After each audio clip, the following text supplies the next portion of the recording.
नमस्कार, आपण पाहत आहात सह्याद्री न्यूज, आवाज महाराष्ट्राचा।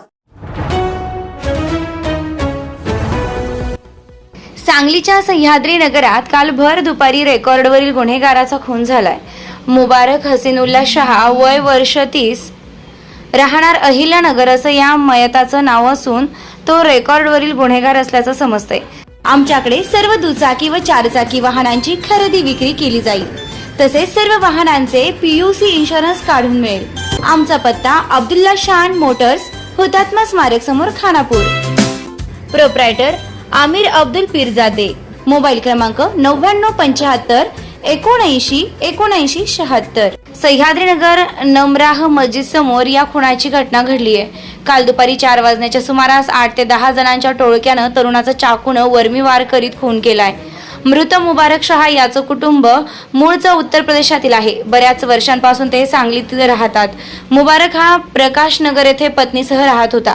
त्याला एक मुलगी आहे। मुबारक पोलीस रेकॉर्डवरील गुन्हेगार आहे। अलीकडे तो स्क्रॅपचा व्यवसाय करीत होता। काल सोमवारी दुपारी 3च्या सुमारास सह्याद्री नगर येथील हॉटेल रत्नामध्ये मित्र अझरुद्दीन इनामदार याच्या बरोबर आला होता। दुपारी 4:30च्या सुमारास मंगळवार बाजाराच्या कोपऱ्यावर रिक्षा थांब्याजवळ पान टपरीवर मावा खाण्यासाठी दोघे आले। दोघे जण बाकड्यावर बसले होते। त्यावेळी संशयित त्या ठिकाणी आले। मुबारक आणि यांच्यात किरकोळ कारणावरून वाद झाला। त्या वादातून एकानं धारदार शस्त्रानं त्यांच्यावर हल्ला केला।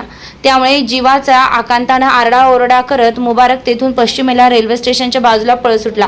मात्र नुमराह मस्जिदीसमोर रस्त्याच्या पलीकडे गल्लीच्या कोपऱ्यावर संशयितांनी दुचाकीवरून त्याला गाठले।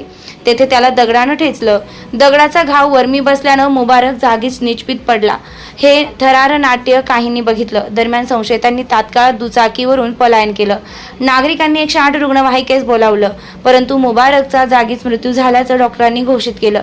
खुनाची माहिती मिळताच संजयनगर पोलीस घटनास्थळी आले। स्थानिक गुन्हे अन्वेषणचे पथकही आले। हल्लेखोरांच्या शोधासाठी गुन्हे अन्वेषणसह संजयनगर पोलिसांची पथके रवाना झाली। खुनाची माहिती मिळताच संजयनगर पोलीस ठाण्याचे सहाय्यक निरीक्षक किरण स्वामी यांनी पथकासह धाव घेतली। स्थानिक गुन्हे अन्वेषणचे पोलीस निरीक्षक सतीश शिंदे आणि पथकही तात्काळ दाखल झाले। पोलीस उप अधीक्षक विमला M यांनी घटनास्थळी भेट देऊन माहिती घेतली, तसेच तपासाबाबत पोलिसांना सूचना केल्या। घटनास्थळी बघ्यांची मोठी गर्दी जमली होती।